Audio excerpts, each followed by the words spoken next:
Salam sejahtera bagi kita semua. Senang sekali akhirnya kembali kita bisa berjumpa dengan Bapak Ibu Saudara sekalian. Harapan dan doa saya Bapak Ibu Saudara sekalian dalam keadaan yang sehat dan diberkati Tuhan berlimpah-limpah.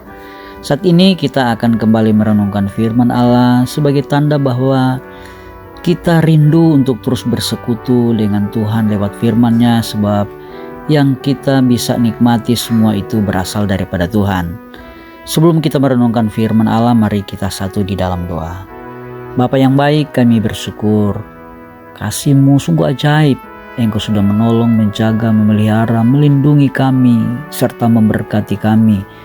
Itu sebabnya kami terus rindu bersekutu dengan firman-Mu untuk belajar bagaimana menyenangkan-Mu, sebab kami tidak dapat membalas akan semua kebaikan-Mu dalam hidup kami. Ajar kami untuk hidup seturut kehendak-Mu, agar supaya hati-Mu boleh disenangkan lewat cara hidup kami. Ampuni dosa kami Bapa. Kami sudah berdoa dan bersyukur. Kami akan merenungkan firman Allah di dalam nama Tuhan Yesus Kristus, Tuhan dan Juru Selamat kami. Haleluya. Amin. Bapak Ibu Saudara sekalian yang saya kasihi di dalam Tuhan Yesus Kristus, pembacaan firman Allah yang akan kita renungkan saat ini diambil dari kitab Roma pasal yang ke-8 ayatnya yang ke-26, berbunyi demikian. Demikian juga Roh membantu kita dalam kelemahan kita, sebab kita tidak tahu bagaimana sebenarnya harus berdoa, tetapi Roh sendiri berdoa untuk kita kepada Allah dengan keluhan-keluhan yang tidak terucapkan. Bapak Ibu Saudara sekalian yang saya kasihi di dalam Tuhan Yesus Kristus, mungkin beberapa di antara Bapak Ibu pernah mendengar cerita seperti berikut ini. Ada sebuah kapal peti kemas mengalami kerusakan mesin. Lalu sang pemilik kapal memanggil sejumlah teknisi, namun belum ada yang berhasil menemukan di mana letak kesalahan atau penyebab kerusakan mesinnya. Mungkin mirip dengan Raja Nebukadnezar yang memanggil semua ahli mimpi, tapi tak ada yang sanggup mengartikan mimpinya. Sampai kemudian seorang teknisi tua yang telah akrab bergaul dengan mesin-mesin kapal sejak masa mudanya. Kemudian beliau mencoba mengamati seluruh bagian mesin yang ada, memeriksanya dengan sangat teliti serta hati-hati.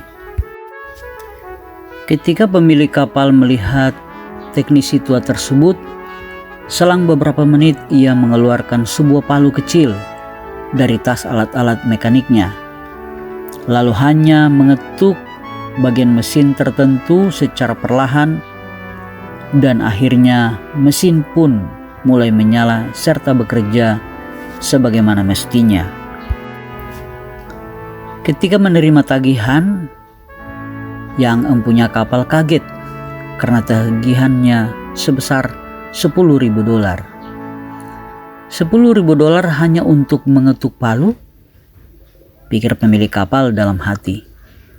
Jadi ia menyurati kembali sang mekanik tua meminta tagihan secara terperinci. Lantas berikut adalah balasan dari teknisi mesin tersebut.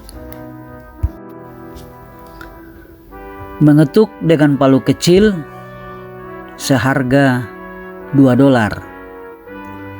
Mengetahui di mana letak kesalahan atau kerusakan mesin seharga $9.998.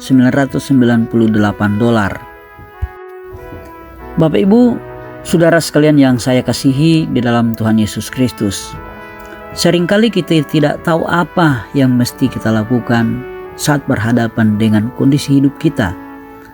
Apa itu masalah keuangan, masalah keluarga, atau masalah kesehatan. Namun percayalah, kita dapat meminta pertolongan kepada Tuhan sebagai teknisi kehidupan, supaya Ia menolong serta memberi kita hikmat yang terbaik untuk semua keperluan kita. Kita satu di dalam doa. Bapa yang baik, kami bersyukur Engkau sungguh baik dalam hidup kami. Saat ini juga kami bisa menikmati firman Allah yang mengingatkan kami bahwa dalam hidup ini kami tidak bisa mengerti dan tidak bisa tahu apapun yang kami hadapi. Ketika kami menghadapi setiap persoalan masalah, seringkali kami putus asa dan kami tidak mampu. Tetapi hari ini kami diingatkan lewat firman Allah bahwa ada Engkau yang adalah Allah yang Maha Tahu, dan Engkau sanggup memperbaiki semua masalah yang kami hadapi. Misalnya Tuhan, tolong Roh Kudus bantu kami agar supaya kami bisa terus mengandalkan Engkau dalam hidup kami, dalam situasi apapun, dalam kondisi apapun, menghadapi masalah apapun. Kami percaya Engkau sanggup menolong dan memberikan kami jalan keluar. Tanamkan firman-Mu dalam setiap hati dan pikiran kami, mampukan kami untuk mempraktekannya, sehingga kami boleh menikmati janji Allah yang tertulis dalam firman-Mu. Ampuni dosa kami Bapa. Kami sudah berdoa dan bersyukur hanya di dalam nama Tuhan Yesus Kristus, Tuhan dan Juru Selamat kami. Haleluya. Amin.